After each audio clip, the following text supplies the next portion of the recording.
Здравейте всички! Поздрав от малка България и от нашата Българска федерация. Най-сърдечно искам да благодаря на всички, които са участвали в моето предлагане и гласуване за влизане в залата на славата. За всеки един волейболист това е изключителен момент на удовлетворение, на радост, на благодарност.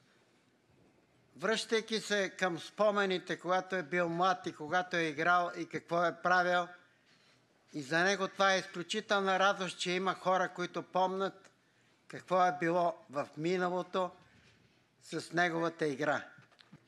Въпреки че нашия национален отбор през 1970 година, това е миналия век, и 1972 година, това е Олимпиадата в Мюнхен, не успя да завладее, да спечели златните медали,